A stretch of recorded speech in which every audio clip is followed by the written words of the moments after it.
Well, here it is. The big moment we've been waiting for. All right, this is the first ever podcast of yet to be named. We haven't come up with a name yet, but Yep. this is This is an experiment, you know. You be around dirt bikes in the motocross industry long enough. You mean not very long at all? Yeah. Well, I mean, if you're around it for any sort of amount of time, I don't know. You kind of get the itch to just talk about it. Well, let's just lay out to all one people that are listening what exactly this is. Yeah. So my name is Connor. I'm Hayden. This is Hayden, and we both grew up around motocross. We have loved it for forever, and we just recently got back into it. So recently, as in this year. Yep, about 8 months ago. Yeah. And we loved it so much, and I listened to all these awesome moto podcasts, and I was like, you know what, let's just like start one, and 0 people are going to listen to it, but who cares? It's going to be fun. Right? I mean, what's the point of, you know, all this if you don't have fun? So, yeah, so what I thought we could do is we could start this whole thing out by both of us kind of tell like our upbringing and how we like first got into dirt bikes and everything like that. Definitely. So you want to go first or you want me to go first? I'll go first. Right. So like the first time I ever rode a motorcycle, my dad actually kind of got me into motorcycles because he had a 1992 Yamaha Virago. He bought brand new off the showroom floor, and it's been in the family ever since. But before I could even like reach the controls on it, he would put me in his lap, and I would just be, you know, riding it, and he'd let me drive down the street with him like sitting right behind me basically. Never really got the off-road experience until I was like in middle school. One of my buddies, Aaron, he got a 1997 Honda CR125, and dude, when I tell you that was probably the coolest thing I'd ever seen as like a middle schooler, got me hooked instantly. I had like 6 acres of property at my house in Michigan, and I'd kind of built like rough scaled small jumps or whatever. And, you know, we got free dirt from somebody.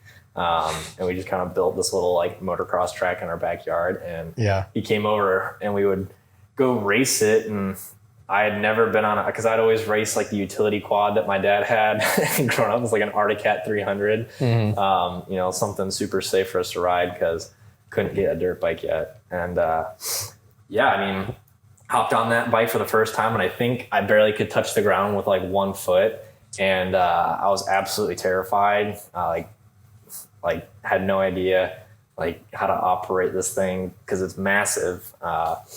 And I started around first gear, got into the power ramp for the first time, and I was like, I was hooked, man. It was crazy. Like you get the taste of the throttle for, you know, a split second. You're like, dude, this thing's so fast, and like, yeah, I was kind of hooked. And from there on, we had just been like doing a bunch of goon stuff with it. Like we'd go ride in the backyards of like random strangers' houses, like out in like Suburbans, and just absolute, like we'd get the cops called on us, and we just did dumb stuff all the time with dirt bikes. And then I got this like street trail bike. It was a 1995, I think it was, Suzuki DR 350S.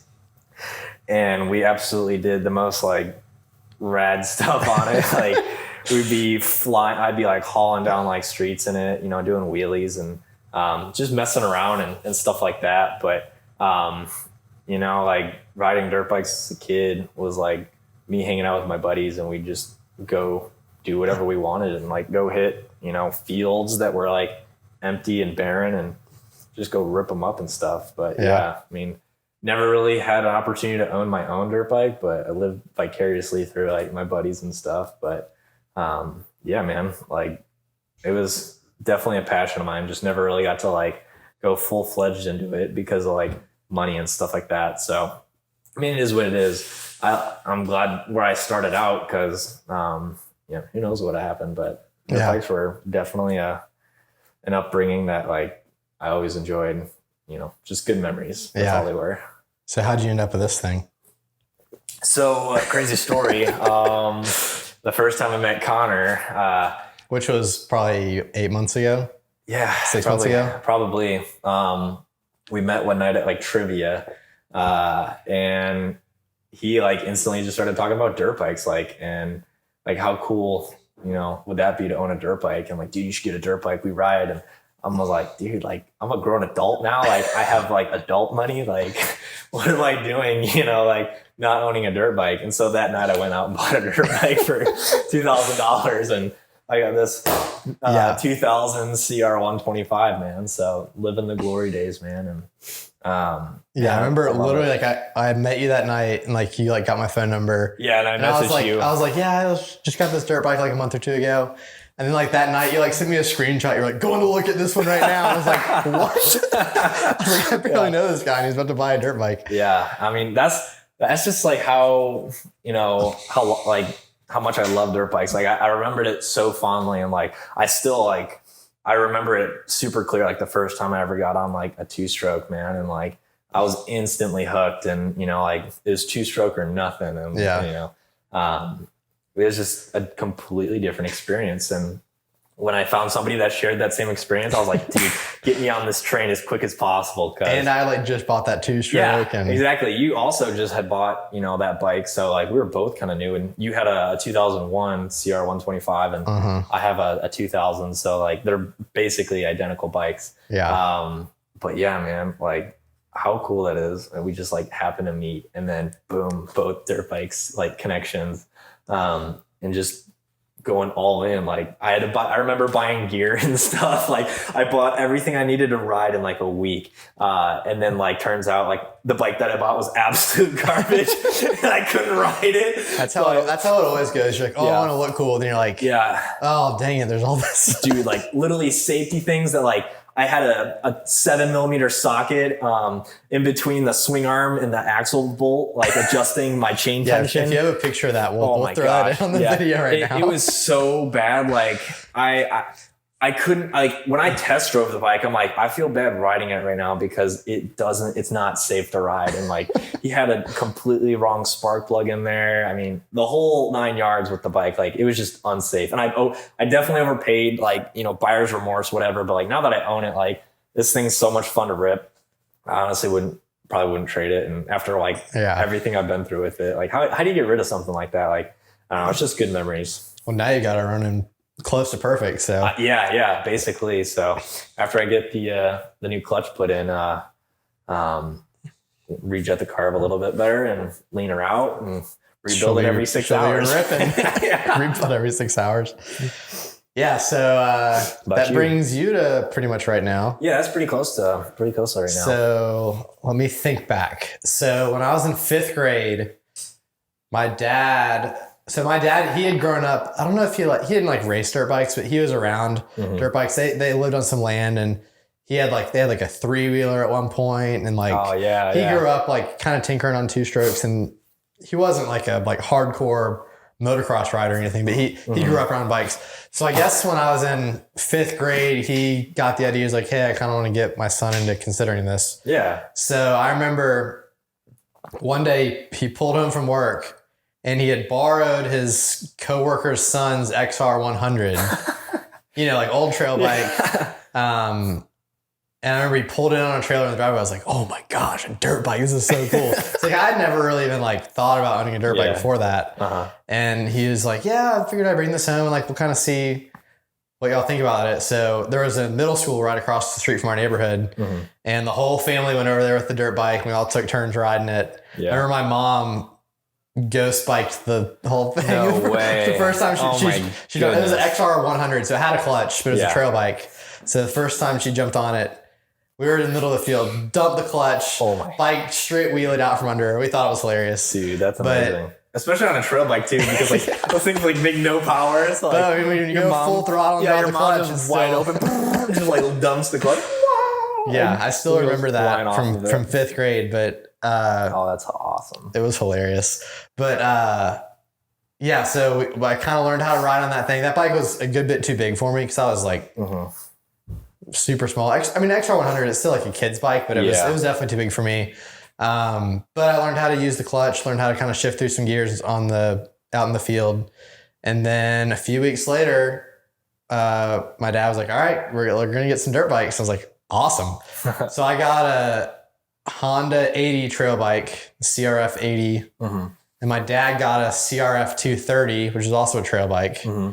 And we would go and just like go putt around. There was like this power line trail that was like 10 minutes from my house.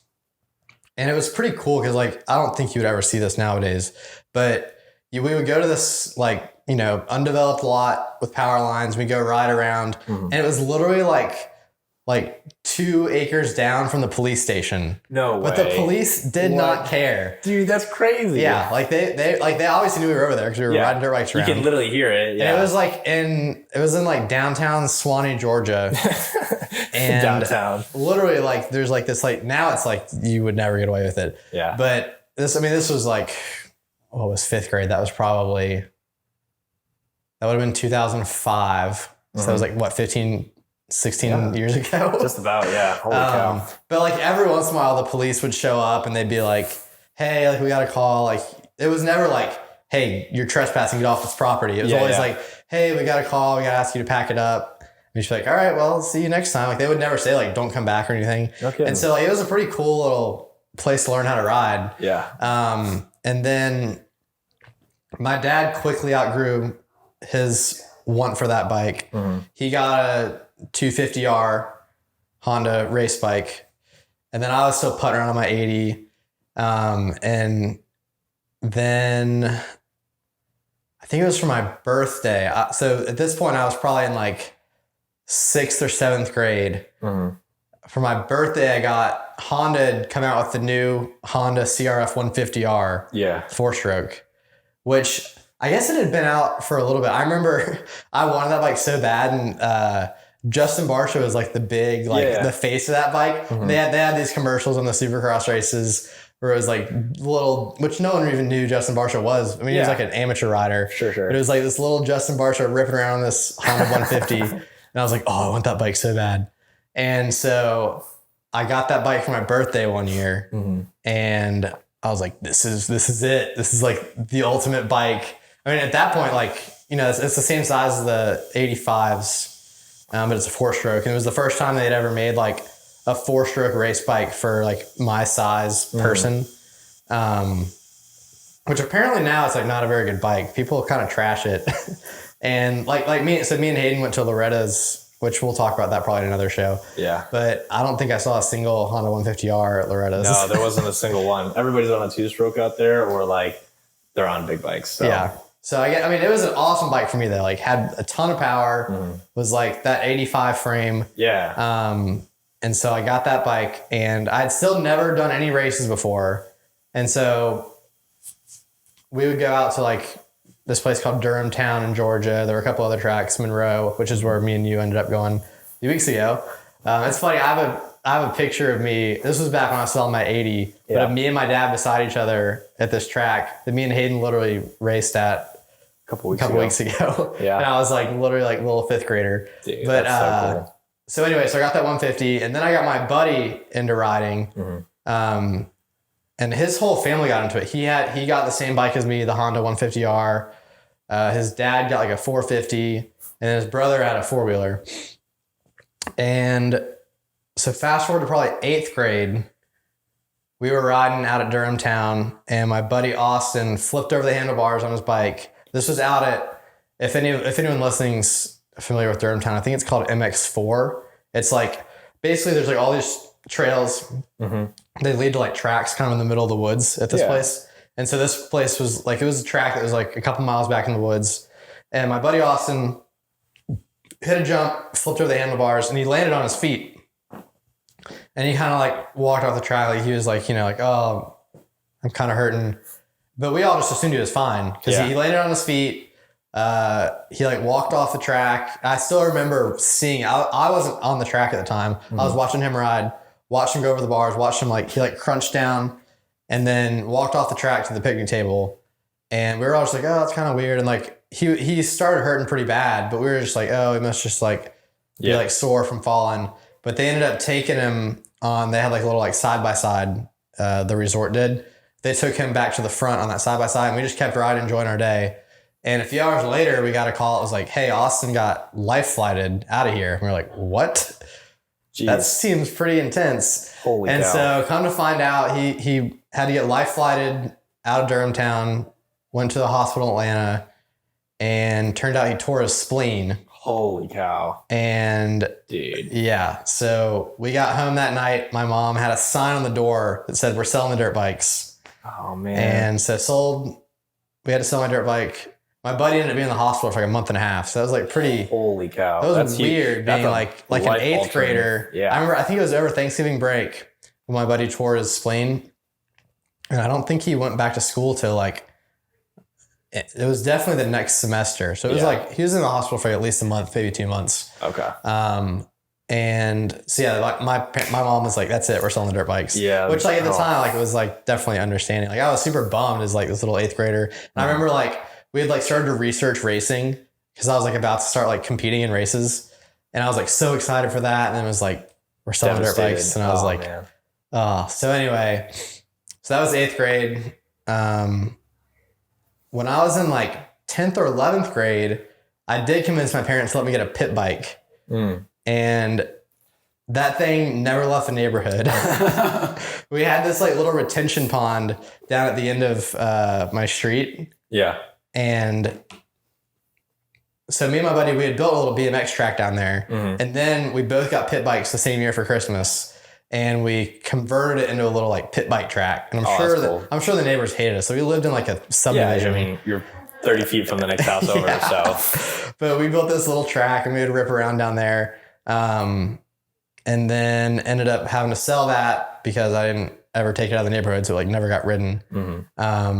And then fast forward to went to college, went all through college. I'd always been like kind of like a sleeper, like a big fan of Supercross. I think I've still been to Supercross in Atlanta every year since, I think I missed like 1 or 2 years, but pretty much every year since 2005. Wow. Like we were like big time Supercross cars. I remember it was either the first, second time I went to Supercross. We were like sitting like near the aisle and they started handing out all these yellow shirts that had a number 4 on them. And we're like, number 4, that's like Ricky Carmichael. That's kind of, why are they handing out these shirts? And that was back then, like now, like the opening ceremonies, they're all kind of like the same thing. They just like come out from the Monster logo and rip a few wheelies. Back then, it was like a huge deal. And like people were like doing all kinds of crazy stuff. So Ricky Carmichael, he walked down our aisle like as his intro. And I gave him a big old high five. And like, you know, little like middle school Connors like, I just high five Ricky Carmichael. They're watching this and I remember they played the song Hero by Foo Fighters as he went around. And a little like middle schooler was like, this is my song, he's my hero. Literally my hero walking by me. And so we've pretty much gone every year since I guess like 5th grade. I remember like watching, you know, like Ricky and James battle. Chad Reed was obviously in there. I remember the very first year I went, there was one 2-stroke there. It was Mike Brown, who now he's retired. We got to watch him win at Loretta's. Yeah, dude, that was, oh my gosh, that was cool. But that was the only 2-stroke I'd ever seen race Supercross. And then, I also got, well, we'll save this story for another time. Anyway, fast forward. So I was still like, you know, watching a lot of the races, but the problem was like, when I was in college, I knew 0 people that liked dirt bikes. Yeah, so dude, like, same. And like, the thing is like, what are you going to do? Like sit in your room on a Saturday night by yourself watching dirt bikes? That's the one thing I hate about like Supercross and Motocross is it's on Saturdays. Yeah. And if you don't know anyone that's into it, it's like, you're just going to like watch it by yourself. Watch it by yourself on a Saturday night while everyone else is like out doing fun things. Yeah. But I still tried to like keep up with it pretty well. I'd always been kind of like a closet fan, I guess. Yeah. And then finally so I graduated from college, started working, got a job. And then come last January, what happened was last December, me and my dad went to Durham town and rented dirt bikes. And I convinced him, like, hey dad, let's like go to Durham town. Well, you can rent bikes there. So we rented bikes. Like, let's just like go and like, you know, we'll putt around and have a good time. So we went and when I got back, I was like, all right, that was ridiculously fun. I forgot how much fun it is to ride a dirt bike. Yeah. And I was like, I'm financially stable enough. I was like, screw it, I'm going to buy a dirt bike. Yeah. And I knew 0 people that were into it. I had like a couple of friends like David, who I'm sure he'll be on the podcast sometime soon because David has a bike right there. Yeah. It sits more than it rides, but we're going to talk about that right now. But I knew like David like kind of liked dirt bikes. I never expected him to buy one or anything. But I was just like, you know what? Screw it. I'm going to buy a dirt bike. I really wanted something to like tinker with. Yeah. Because just get your feet wet. Well, I have a 4Runner and I really liked doing stuff to my 4Runner. The problem was like everything I wanted to do to the 4Runner was like at least $1,000 project. Yep. And I was like, I can't afford to like build myself a cool 4Runner. Yeah, it's going to cost you like $30,000. Yeah, and then like every time you go and ride like off-road, you're like risking the $1,000 breakage. Yeah. And I was like, I can't do this. I was like, you know what? I'm going to buy a dirt bike. I'm going to buy one that's like kind of a beater. I'm going to fix it up and I'm going to ride it. And like, if I can't find anyone to ride with and like, I hate not being able to ride with anyone, then I'll just sell it and have fun flipping a dirt bike. Sure. Because I've been getting into watching all these YouTubers that were flipping dirt bikes. Like Cam Namella is like the most popular guy. Yeah. There's also this guy named Matt Berger. I don't know if you've seen his stuff. I've probably seen a video or two of his. He's like, so Cam, I don't think he flips his bikes. He just like builds sick bikes and he makes plenty of money off of YouTube views. But this guy, Matt, he like buys bikes like with the intention of flipping them for a profit. And obviously has a lot of fun doing it too. Yeah. But I was like, yeah, I kind of want to like do something like that. So I'll have like some sort of engine to tinker on. So anyway, I bought a 2001 CR125, found it on Facebook Marketplace. I remember I sent it, my dad was like, hey, what are you up to today? And I sent him a picture like, just bought this. He's like, no, you're kidding. And so I remember I bought it. So I bought it back in January. I remember it was so cold outside. Oh man. And the bike needed some work. The forks were toast. Yep. The rear shock was toast. Yeah. Honestly, besides that, the motor was in really good shape. Yeah. Your bike was like, there's like no hours on that thing. Like, let's be real. Like when you had that thing apart and we got to see the insides, like there's like nothing wrong with this thing. Like, yeah, the motor was like in really good shape. I got a good deal on it because so the guy that I bought it from, he was like a 4-wheeler mechanic and he had just like gotten it as part of some trade for a 4-wheeler. And he was like, yeah, I don't really know anything about it. I've literally owned it for like a week. I just want to kind of get rid of it, which can kind of be a red flag. Because I was like, yeah, this guy hasn't owned the bike, doesn't really know anything about it. And I was like, whatever, it's a good deal. Sure. I'll get it. So anyway, I bought it, put my numbers on it. I used to be number 7 back when I was when I was in middle school. But I was like, yeah, it's a little too like high level for me now. So now I'm 406. Yep. Which is the area code for Montana, which is my favorite place to visit. So that's why I picked 406. So I threw some 406 numbers on there. Did a bunch of like little cosmetic things to it. The motor was in good shape. Rebuilt the suspension, and then so fast forward a couple months later, I meet Hayden. He buys a dirt bike that night. So now I have a 2000 and 2001 CR125. Yeah. I had also convinced my buddy David to buy a bike like 2 weeks before that. He has an 02 CR125, which is sitting just off camera right now. And so yeah, now I've got 3 of us that ride dirt bikes. And about a month ago, I guess now, I sold that bike and just bought this bike, which is a 2015 YZ250F. Joined the Blue Crew, even though I've been a Honda guy my whole life. Yeah, right. Like, who's this guy? But yeah, that puts us now. I finally I bought this bike on a Tuesday. On Saturday, me and Hayden drove down to Monroe, scrubbing dirt in Georgia, and I finally got to compete in my first race ever. Yeah, that's gotta be crazy. Like going from like we sold your 2-stroke and then drove an hour to go buy a 4-stroke the same night. Yeah, and then we get it back home. Like didn't know like hardly anything about it. I mean, we knew like it had maybe a fresh top end rebuilt. I'm sure it did, but yeah, I mean, he showed us pictures. Yeah. So then we go rip it like as a test and tune day on Thursday at our compound, and which we only had like an hour. Yeah, like daylight was like dwindling, and we only had a little bit of time to actually ride.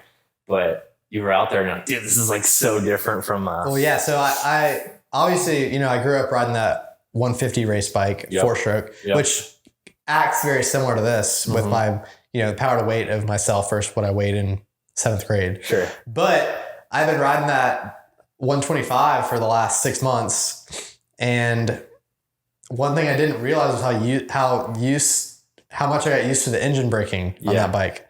And so like, you just like coast into a corner and like carry momentum. Yeah. But so the first time I got on this bike, I was riding at the same where I like, let off the gas, coast into this corner that, I had like 30 yards to. And just, as soon as you let off, it just stops. And you're like, dude.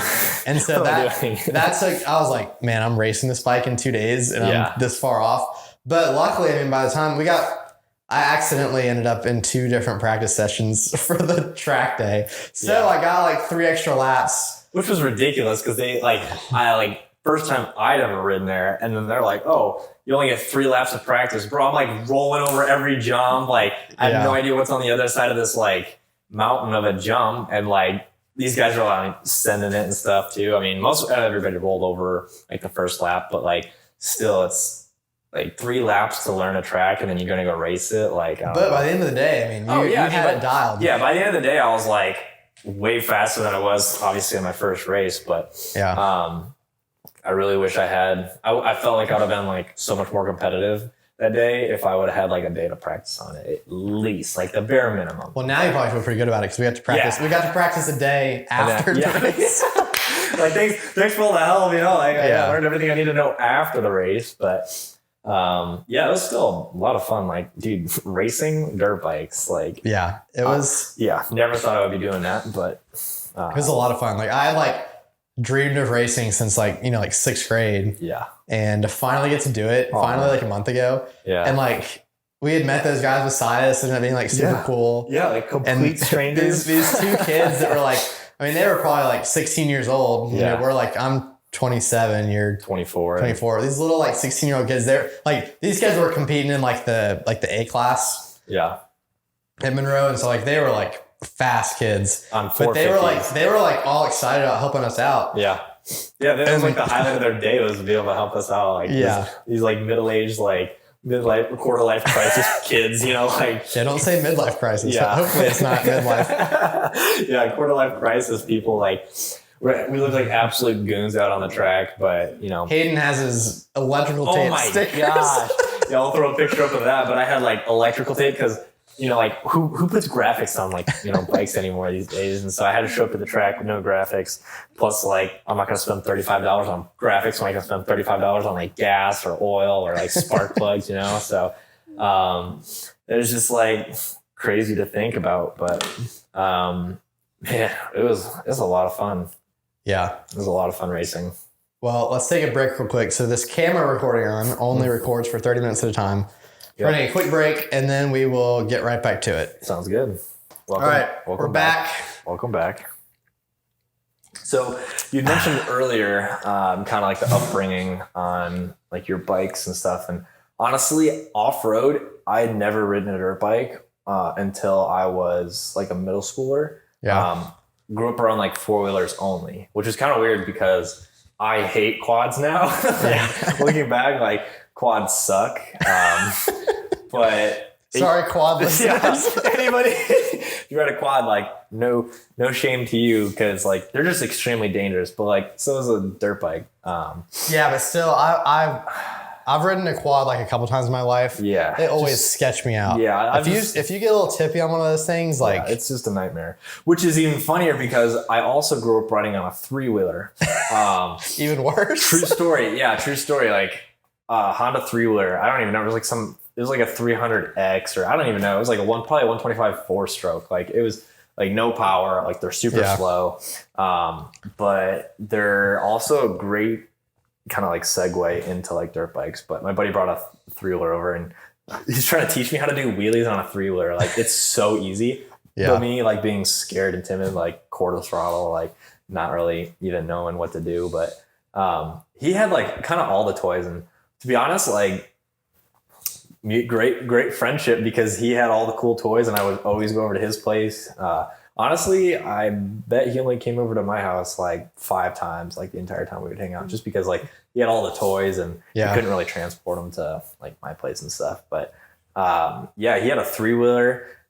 We had this old PW80 that we had like beat the living snot out of so many times. We used to ride that thing and like it would case anytime the wheels would come off the ground. So like anything that you hit, the suspension would just bottom out and, 3 gears and we're hanging it wide, down a driveway or whatever. But Yeah, like 4-wheelers, 3-wheelers, and then dirt bikes. Kind of like segued into like the whole moto world. But the one thing that like sealed the deal for me and like put me in the forever like I love motocross was going to see Redbud every year back when I was a kid. So you grew up? Yeah, growing up in Michigan, I was in the bottom southwest corner of Michigan. Redbud National Track was 10 minutes from my house, and on a quiet day, you could literally go hear like dirt bikes racing off in the distance, and I'd always be like, "Man, where's that coming from?" But turns out, it's just like one of the most legendary tracks in America. Yeah, like one of the most legendary tracks in the world. Yeah, seriously, like everybody knows Redbud. Like Redbud, like everybody at the track just like screaming Redbud all day. But so like rode a dirt bike for the first time and like kind of got in with my buddy Aaron, and we went 4th of July weekend every year for like four years in a row, like to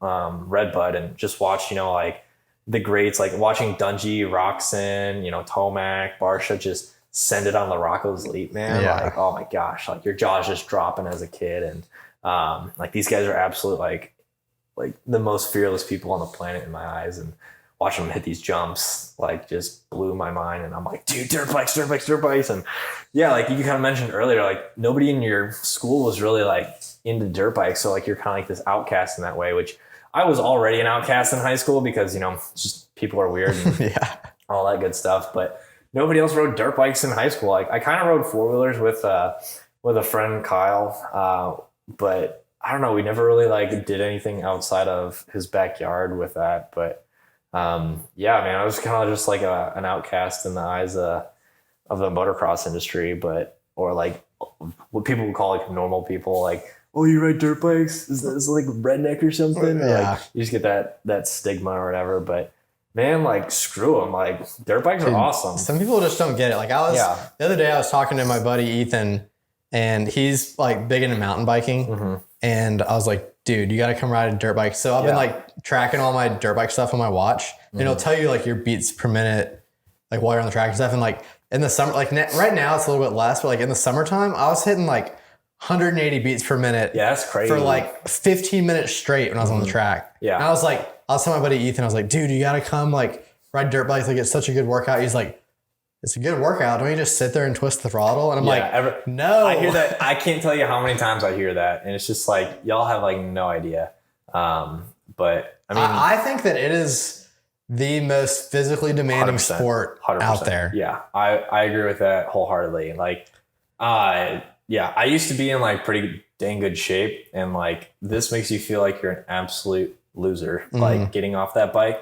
I've never been so exhausted in my entire life. Like, arm pump is just like something new to me, obviously, because like as a kid you never really experienced arm pump, but as an adult, like holy cow, like it just completely like freezes your arm up, and like your forearms are just like swollen like crazy, and like you can't even like flex your forearm, like you can't like do anything. Your arms are just locked up. But every time it's like still to this day, like every time I go out, like the first moto that I do, like my first 15 minutes on the bike, my arms are just like the most excruciating pain when I get off. But then like I'll rest and then go back out for another moto, and I'll feel like way better, and I can like sustain, and it's just cardio at that point. But like you just get like mad arm pump from the get-go. Well, I feel like what kind of screws me over a lot of times is like I'll get out there for my first moto of the day, and I get so locked up. Because like, I guess you're just like not like, you haven't ridden a dirt bike in a week, you know? And you get out there and like every braking bump, you're like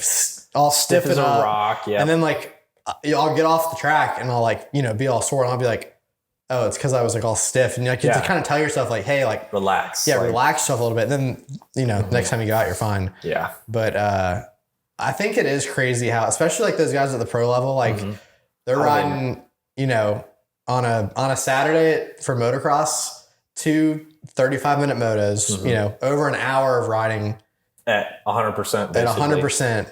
And like just like from a physical standpoint, I mean, they're obviously in ridiculous cardio shape. Yeah. But then like the mix between that and, I mean, you're throwing around a 250-pound bike in the air, but then also like the motor skills that it takes, like the precision, like thinking and like balance, like just like how fast you have to make decisions when you're riding a dirt bike. Yeah, it has to be instinctual because if you have to think about it, it's too late. Like it has to be like written but like into just your head. like the mix of like all those like different things. I can't think of another sport that like takes more than that. Yeah. You know? Yeah, I know. Like, I mean, you can look at professional athletes. Look at what they do to train. Like when I got super big into like, I would watch like obviously the Moto movies and stuff and like watching, you know, like all the nationals and supercrosses. But like watching the Moto videos and movies, those really got me a great perspective of like what it takes to be a professional like motocross athlete. And you watch those guys and then you go watch like pro athletes like NBA, baseball, you know, like I mean, like no doubt those guys are like super talented. Yeah, and talent. like work super hard. But it's something about like that mix of like all the different things you have to be excellent at to be your cardio, like your balance, like those two separate things, and then also like reaction time. Yeah, like you're that's training, a huge part of you're it. training your entire body, man. You're not just training like a muscle category or you know anything like that. Like your legs, your upper, your body's split in half. Like your legs and upper body. Like there's so many different like responsibilities that each half of your body take, and to sync those up, it's like it's incredible. Plus, you also have to be like pretty fearless to become a professional racer, and you have to like. I mean, honestly, like the thing that's kind of a bummer about it is like a good part of it is like getting lucky to not get injured. Yeah, learning. Because I mean, like I also can't think of another sport where you can get more injured so easily. Yeah, seriously, like it's as equally as rewarding, it's equally as dangerous. And like the learning aspect of it, like you watch, like watching these kids grow up riding bikes, like going from an 85 to a 254 stroke, and they're like given all this power and stuff like that. Like, honestly, like I don't know how they don't kill themselves because like. Well, there's even times like I'm super slow right now still. Same. But like there's times when I'm out there and like I'm like, man, if the bike locked up off this jump or if something wrong happened, like I would be done for. Exactly. Like and I'm not even going that fast. No, I mean we're doing like big doubles and like some smaller triples and stuff like that. But like if the bike has any sort of like mid-air crisis, like or if I make a mistake. Yeah, like you're going off the face of the jump and you slip a peg or like you downshift or whatever, or like you just miss a gear, a false neutral, like that happens on me all the time, but like on the ground. But yeah, man, like it can go wrong like so quickly and you have like no time to react to it. But yeah. Worth it though. Oh, 100%. Like if I had the opportunity to like do this for a living, I would do it in a heartbeat. We're too old for that though. Should have started about 25 years ago. Are we though? Are we? Yes. I don't know, man. Like I could go to Loretta's and race in the 25 or 30 or 40, 50 plus class, like in my lifetime. Dude, we watched that 50 plus class. Those guys are so I don't even know fast. if I guess it was 40 plus. Yeah. It was like Mike Brown won the thing. Then Jeff Emig came in second. Yep. And then Rhino came in third. Yeah. On his like 1986. 1986, 7 or whatever. CR250. Yeah. But that was a blast. So this year, I guess we can go and talk about Loretta's if we want. Yeah, go for it. So I've lived in Tennessee for like 8 years, Nashville. You lived here for a couple years. Yeah. I've never been to Loretta's. Same. I'd always like. It's always talked about. Yeah, I always heard like, oh yeah, there's just like big amateur race. Yeah. It's like, you know, like the Super Bowl for amateurs, and it's in at Loretta Lynn's Ranch in Tennessee. And I was like, that can't be that far from me. So I looked it up. It's like an hour away, but I'd never gone. And like last year was kind of weird because like Corona was going on. Also, I had nobody to go with. Yeah. I wasn't going to go myself. This year, I you know, me and Hayden had become friends, and I was like, yo, you want to go check out Loretta's? 100%. And Hayden was like, yeah, I'm down. And so like I had tried to like, I knew nothing about the event, and like there's not much information online about it. Yeah, it's kind of like you have to just already know it. Like I remember even like, I don't even think they had announced the race schedule till like a couple weeks before. Yeah, if that too. And like I was trying to look on their website. Like no offense to Loretta Lynn's, they could use some website work.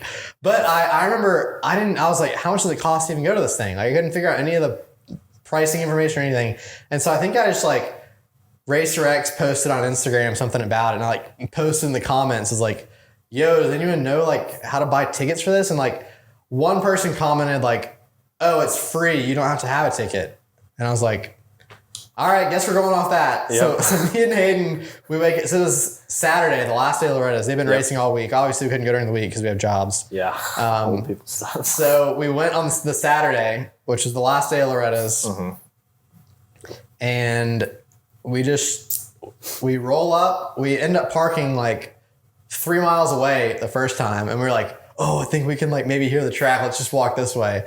We walked for like a little bit. Finally, we asked them, we were like, yo, is the track nearby? They're like, no, it's like 3 miles up the road. Yeah, we're literally, we park the truck and we get out. Like there were like people like in like with dirt bikes around that were obviously there for Loretta's. But I guess it's such a big event that some people have to. They have to park. Their little shop is like 3 miles away. Yeah, miles away from so anyway, we get back in the car. We drive up. And then finally like see a school bus. Yeah. And so like there's just like random like off the road parking, pulling off the road, jumping the school bus. So he's like, oh, hey, you here for Loretta's? We're like, yeah. She just like drove us straight to the front of the event. Yeah. And we were like, oh. And so we pull up and there's like kids on 65s going. Yeah. And we're like, holy crap, this is crazy. Because they were like I'd never even been to an outdoor motocross race. I'd been to all this like a bunch of supercross races. I'd never been to an outdoor event at all. Yeah. And so I was like, man, this is cool. Like you can like stand wherever you want. Like, and so we walk in and we go up to this jump, which like if you saw any of the highlights from Loretta's, this was like the biggest jump. The one that everyone. It's this massive triple. Which so we were watching like 65s go, and you're like they always weren't jumping very far. And I remember like it was almost like a single with like a really long landing. Yeah. And these kids on the 65s, they were jumping like probably like 40 feet. Yeah, I mean 50 feet. There was a double line, but so there was the single. I guess it was more like a tabletop. Like a tabletop with like a landing a good ways down. But then there's like the tabletop, the landing, and then like flat, and then past it there was like this little single. Yeah. And I told Hayden, I was like, oh, I bet when the pro sport class gets out there, I bet they'll be able to make it to that. Yeah. We're like, oh yeah, probably. So the next race was the Super Mini race. I thought it was the 85. It was the 85s or Super Minis? No, the next one was Deegan. Oh, that's right. It was the Super Minis. That whole crew. Yeah. And then they just go. And so yeah, we're like, oh yeah, I bet they'll clear that one. So the Super Minis get out there, and very first lap, they just send it. Unfreaking believable. I'll post a video of it in the video version of this podcast. Yeah. Because so we were excited to see Hayden Deegan because we were like, you know, it can be we're all Brian Deegan fans, basic or like stereotypical. I love Brian Deegan's attitude, which we can get into that a whole another time. Yeah. Love Brian Deegan. Obviously, cheering for his son. Yeah, of course. It was our first time ever seeing him race. Shares the same name as me. Like, he named his son after me. Like, I have to be there, you know? So this was like, we roll up like 10 minutes before Deegan's race on Saturday. Yeah.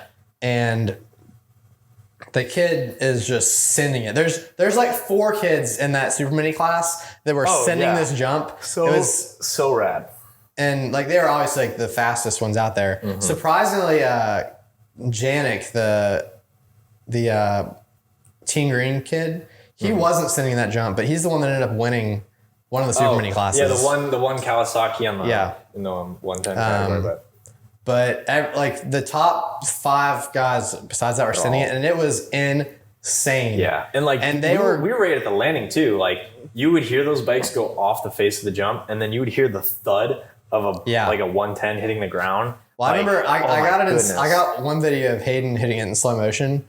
And when he lands on the other side of that little single, his heels touch the ground. Yeah. That's how bottomed out his suspension got. The suspension's completely bottomed out. Like his pegs are hitting the dirt. Like you watch his heels scrape, mud off the ground. And it's just unbelievable. Like how far these kids are sending, a bike that you can probably bench press maybe. A Super Mini is probably 150 pounds. Yeah. Yeah, like it's a 112, and our 125s are like 200.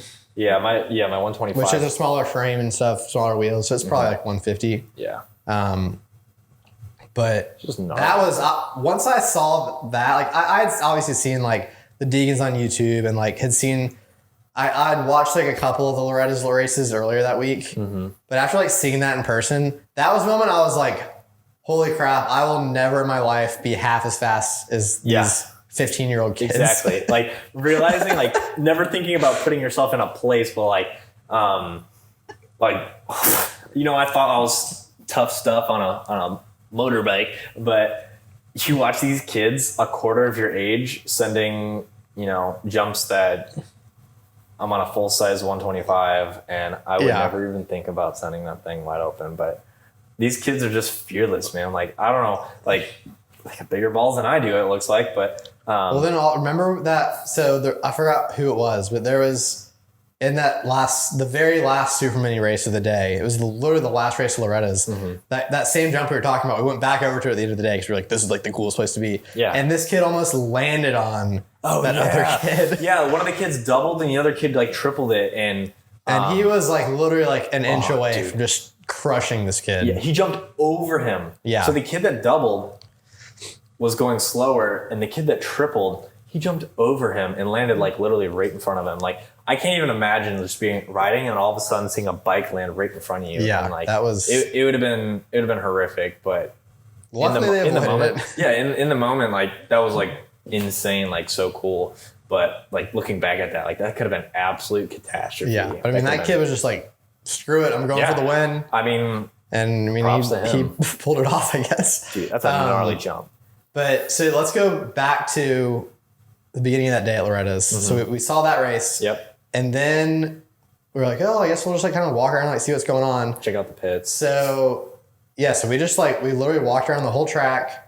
Where did we go after that? We went there. So there were a couple of like factory type teams there. Like Starry Yamaha was there with Levi Kitchen and Nick Romano. We just walked through some of the pits, man. So we kind of walked around, and then we're like, oh, let's go like see like where the Deegans are hanging out, because they have been posting on Instagram all week, like them by the river, chilling out. So we ended up finding Deegan stuff, and Brian Deegan was out there, like giving out a bunch of free stuff. Yeah, and there was like a bunch of people lined up to get autographs, and so we're like, oh, we'll like get to meet Deegan. We'll see what's up. And so he like signed a hat, and then Hayden Meyer, not Hayden Deegan, was like, you asked him something. You're like, yo, like, what do you think about this? And we ended up talking to Brian Deegan for like 30 minutes. Yeah, we just had a whole bunch of conversation. It was cool because like there were all these people that were just like, hey, can I get a picture? All right, thanks, see ya. Hey, can I get a picture? All right, see ya. And then finally, like, someone was like, hey man, like what's up? Like, let's talk about something. And you could tell Brian Deegan was like, finally someone that doesn't just want my autograph and get out of here. And so we ended up, I mean, you kind of led the whole conversation, Mr. Ultra Extrovert.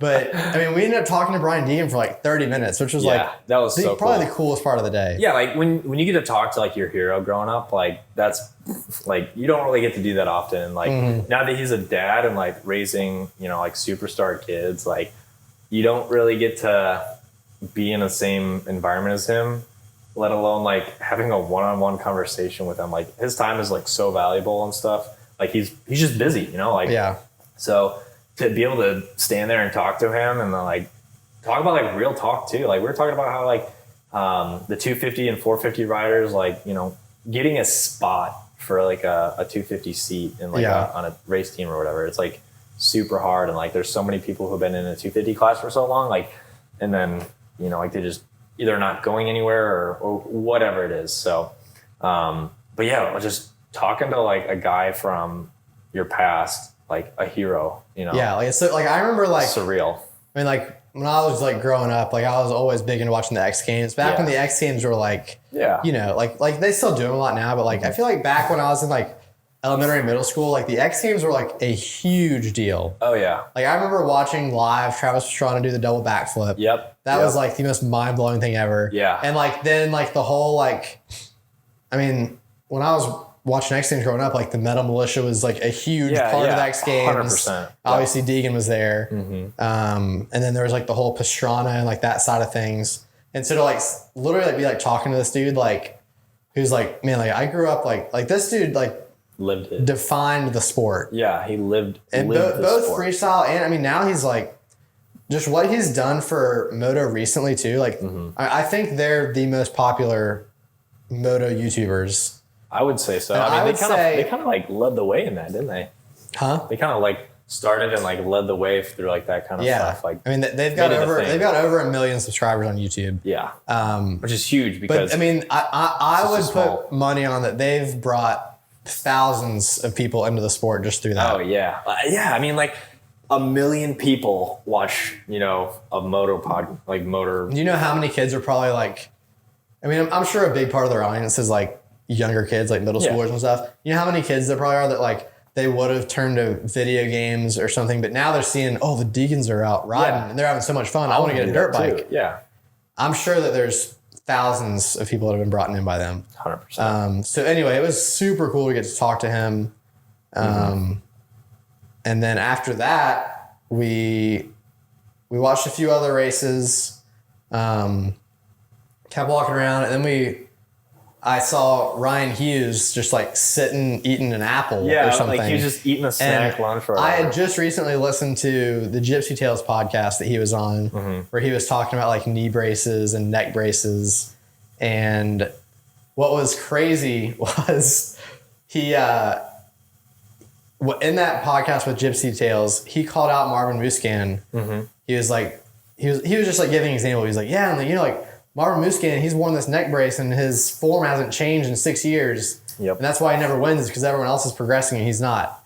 The very next week, Marvin took off his neck brace and won a Supercross. Yeah. And so we just see Rhino like sitting. So he was there, obviously racing in one of the vet classes. He had brought this 1986, I think. Old school 250. CR250. And he was like the talk of the vet class. Because 100%. It was obviously like all these guys on brand new dirt bikes. And then Rhino on a 1986 CR250.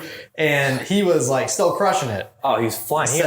He absolutely like, he's probably like the biggest inspiration for me, like keeping this like older dirt bike. Yeah. Just because like, I don't know, there's something sentimental. Like I grew up in the 2000s, like the early 2000s. So like, when I like look back, like obviously I'm not like old enough to be like, oh, the 80s were my thing, like the 80s, 90s kids, like most of my memories obviously come from like the 2000s and stuff like that. But man, like living in that kind of era and like hanging on to something in that era it's just sentimental. Like, so for the guy like Rhino, like he rode back in like the 80s and stuff, like that's his bike. Like that's the kind of stuff that he grew up riding. Yeah. So that's just super cool. And plus how fast he still is. Like, yeah, I think he ended up placing third overall. Yeah. And I'm in that class. Bike. So it was him on his super old bike versus, I think it was 450s. Yeah, it was 450s. And then Jeff Emmett came in second on a but he's just on Husky. He's on another level. I think it was a 152 stroke.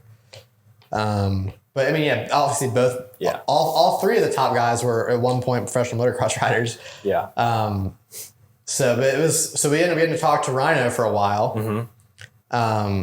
Which that's the cool thing about Loretta's that I thought was like I've been to the Supercross pits before, and like you get to meet riders there, but it's like there's a huge line. Yep. You get to talk to them for 10 seconds at most. You shake their hand, get your autograph, and then like it's like, well, there's 100 people behind you, so you can't stick around and talk to them. But here it was like Rhino was just sitting by himself. We're like, oh, let's just go talk to that guy. Yeah. And so we just went up and talked to him for 20 minutes. Yeah, get a little bit of time. And that's just another thing. Like, I feel like that's the difference between like Supercross and Nationals. Because I had a similar experience with Nationals as well. Like being at Redbud, like Redbud's huge. Like Redbud is like, the most talked about, event in southwest corner of Michigan. So, I met Ken Roxon for the first time at Redbud, and he was signing autographs, and I was probably a freshman in high school or in like an 8th grade or whatever.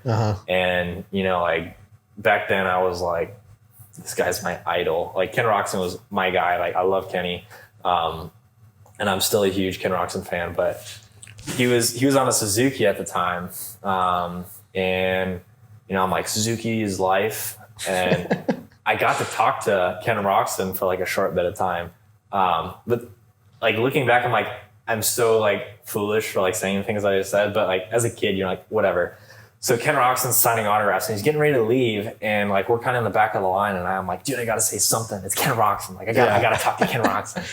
And so I'm like, Ken Roxon. And he like turns, he's like, hey, what's up, man? I'm like, the first thing that came to my head was, how long can you ride a wheelie, dude? Like, you're going to ask a professional motocross rider, like, how long he can ride a wheelie? And I think I said, like, how long can you ride a wheelie in like third gear or something? Like, it was like, what kind of a question is that? And like, it was the first thing that came to my mind. Yeah. Because like, I can't do a wheelie. So like, I want to know how hard how easy it is for him to do one.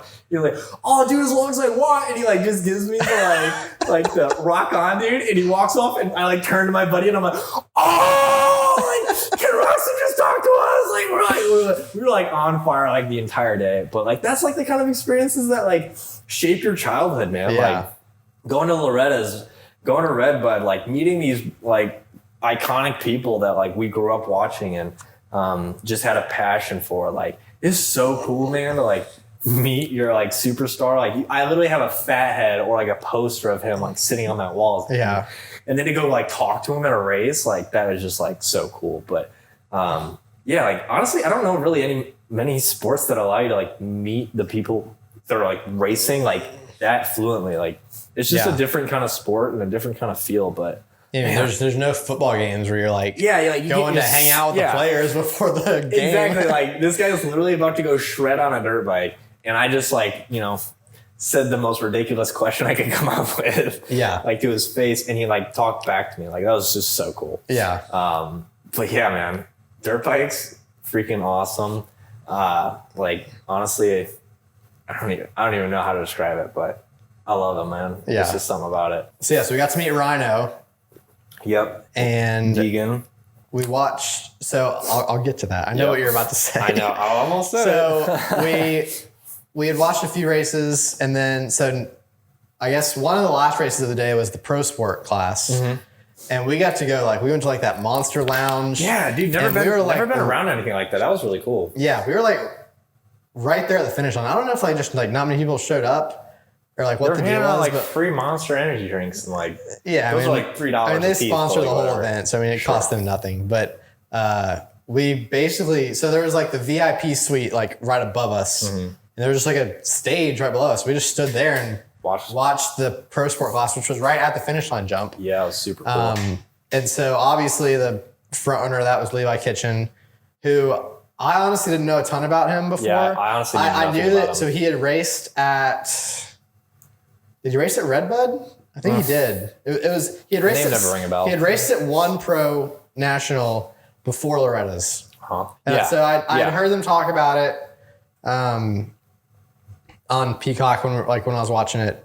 They're like, oh yeah, there's this guy Levi Kitchen, and then so we got to see him race. He won the pro sport class, and like it was like super hype. Mm-hmm. He like we went and watched his whole podium thing, and then like 20 minutes later, me and Hayden were just walking around, and we see Levi Kitchen just like standing by his bike over in the pits. Yeah, I and like the picture I have in my head is like he's signing like one of his rear fenders and like giving it to a kid. Yeah, and like, but there was like that was like the only two people there. There was like no one else around. No line, no nothing. And so we were like, just Levi. You want to go talk to Levi Kitchen? Yeah. And we're like, yeah. So we walked up to him, and he was like the coolest guy ever. Yeah. We talked to him for like 20 minutes. Yep. He kind of gave us his whole, like, he told us a lot about like his upbringing, how he like wasn't like trying to become a professional rider. Mm-hmm. And then like he ended up doing pretty well at Loretta's like 2 years ago, I think. Yeah, he said he never really gave it like much effort or whatever. Like he wasn't really like fully committed. Mm-hmm. And then he found out he was like kind of fast and like kind of really wanted to like progress in this, and he got like serious about it, and like dude, he took off like crazy. He's got so much raw talent. Like, yeah. Well, then he ended up signing to Star Yamaha as an amateur. Mm-hmm. And now he's racing pros. Yeah, which is crazy. We have to see him race out the rest of the. Yeah, I got my goggles signed. Yeah, Hayden got his goggles signed by him, which didn't keep the signature, but yeah, it's whatever now. I had to wear them. One thing that I wish I would have known. So, like obviously they're in the off season right now. Like 2 weeks ago, Levi Kitchen went to Montana and fly fished for like a week straight. Yeah, like that's for those that don't know on the podcast, I'm like pretty huge into fly fishing. Yeah. I was like, man, if I would have known Levi Kitchen was into fly fishing, we would have like talked about that and that would have been sick. And then not only that, but like maybe you would have gotten his contact info. I mean, I don't know where he's at. Like, I don't know where he's at right now. Like, but imagine like. Well, according to you, we're gonna have him on the podcast soon. So. Oh yeah, we'll have Levi on here in no time. He'll be a regular or whatever. But yeah, he was like super cool. And that was kind of how we ended our trip to Loretta's. Mm-hmm. We got to meet him. Then we watched Deegan race his last race ever. I don't think he won that class. He won one super mini class and he lost the other one because he got landed on earlier in the week. That was early in the week, but I think that was just a heat race. So like there's like 2 races or whatever. So there were 2 super mini classes. He won one of them and he didn't win the other one. Okay, yeah, he got like second or third, or he went like 1 DNF, or did he go? Yeah, he went like, well, so there were 3 motos. He went like 1 DNF 3 or something like that. I don't know. Okay, so he recovered a little bit. But I don't remember if that was the last race of the whole thing or not, but we got to see him do his last race. And yeah, that was our Loretta's trip. Cute. Drove an hour back home. Yeah, reminded me so much of Redbud, man. Like Redbud was so cool. And that was the only place I'd ever gone to like watch a dirt bike race or like motocross. And watching Loretta's was just like fleeting all the like memories back. And like walking around with a pair of goggles around my neck like an absolute idiot. It's just like so much fun though. You know, like it's kind of like you can kind of like just goof around and have fun and just be who you are. You don't really got to worry about like, because if I was doing that like outside of motocross, people would just be like, dude, you're so weird, like get out of here. But you can almost be a little bit ridiculous. Yeah, you can be like a little bit like childish too. Like exactly. Like we're like grown adults like going absolute bonkers at like a kids nationals race, and we can get away with it because, you know, it's just an environment. But that's honestly like, I'd love to talk about like the moto community in general. It's just like some of the most amazing people. Like I've only had one minor incident with somebody in the moto community. Well, that's because you were disobeying the rules. Well, I didn't know I was disobeying the rules. Like, I just like, you're just on my case like immediately. Like no like bad words about the guy, but like he just seemed like not happy with what I was doing. We won't name the track. There's a track that we've been to before that the people that work there are a little, like they just assume that you already know all the rules without them telling you. Yeah. And then they like flip out if you accidentally do something wrong, which is like, it's whatever. They yell at you once and you're like, all right, now I know how to do that. Yeah, and like if I would have known the rules and like obviously like known what to do, like I never would have had a bad moment with them. But everybody else that I've met in the moto community is just like some of the most genuine people. Like why? I don't know, but like meeting new people. Like I literally pulled up to a random guy's house. You know, I saw a track in his front yard, and I'm like I want to ride my dirt bike here. Like I'm just gonna go knock on the door. The guy was literally the nicest guy I've ever met, and we talked for like 30 minutes. And he's like, "Yeah, dude, if you want to come out here, like sign this like waiver or whatever, and like flip me some cash. Like I can go ride my dirt bike like whenever I want there." And he's literally genuine, the most like awesome guy. Like he cares about like what you did. Like he asked when I went and did my first race at Monroe, and like he's like, "How were you? Like how'd you place? Like how's the track feel? Like is there any like ton of feedback?" Like people in the community have just been like so awesome. And especially like I know in the fly fishing, you've mentioned fly fishing, the communities, and like I've also been in other different communities, and I've never come across a community as like this amazing. Like there's so much support, just so much enthusiasm, and people just are genuine. Like everyone just wants everyone to have the most fun. Yeah. And it's like what it's all about. It's so cool. Love the community, man. Like I couldn't give enough praise to it, but 100% agree. Yeah. It's so much fun. And most of the time, I don't think I've ever met like just a normal guy. Like there's always somebody there who's just like this, like, he's just like us, like kind of like weirdos in our own way, but like, I don't know, like there's always like the wackos like trending in like, I don't know, there's just a lot going on, and you get to see a lot of different people. It's a demographic or whatever, but it's just unique. you can't really compare the moto community to a lot of other things because they're just nice people out there. Yeah, it's definitely a very special community. Something that I didn't even remember. Like, I don't know, back like when we used to ride in middle school, I guess we like kind of kept to ourselves pretty much. Yeah. But like now it's like me and you go out to the track, like we're like always talking. Like, hey, let's meet some people. We're like hanging out with people, and like everyone's like all about it at these tracks. 100%. But yeah, well, I mean, I think that's probably a good place to end our first ever podcast. I'd agree with that. On the break, we were talking about a potential name. Yeah. What do we say? The D-Class Moto podcast? Yeah, like, or something. Like, so for those listening, crisis. Me and Hayden are like, we're pretty dang slow. Yeah. I mean, we're like a mid-pack D-Class. If there even is a D-Class. Yeah. So we rode the beginner class at Monroe about a month ago. So the first race, we both finished about mid-pack. Second race, you finished about mid-pack. Yeah. Me doing, 0 starts ever. Yeah, same. I stalled off the start gate. Oh, man. Started about 40 seconds behind everyone because this 4-stroke does not like to start once it's warm. Gotta shim the valves. But I still ended up passing 2 people, which I was very proud of. Dude, honestly, like, never been so satisfied with something like that. Like, making a pass on somebody. Of course, every person that I passed, I crashed into. I didn't go down, but they went down. We'll talk about that on the next one, about you taking people out. Yeah, dude, etiquette on a track. Oh, my gosh. I need to learn what that is. Yeah. That was like a rude awakening, especially on like a slower bike than everybody else. But, dude, man. There's so many cool stories and like experiences to talk about. It's just so much fun. Well, we'll talk about it next week on the podcast. We got definitely unlimited amount of time. So yeah. So we'll come up with a new name. Not a new name. We'll come up with a name. We're kind of thinking like Class D Moto podcast, or like, like Quarter Life Crisis, because we're both something like, about us being slow and old and just now getting super passionate about the sport. So yeah, I know. We'll figure something out, and then by the time this comes out, we'll have a name. So if you're listening to this, you already know the name of it, so it doesn't really matter anyway. Yeah, exactly. They're like, what are they talking about? Yeah. But all right, well, I guess that's a wrap on our first episode. Sounds good, dude. Cheers, man. See y'all later. Toast.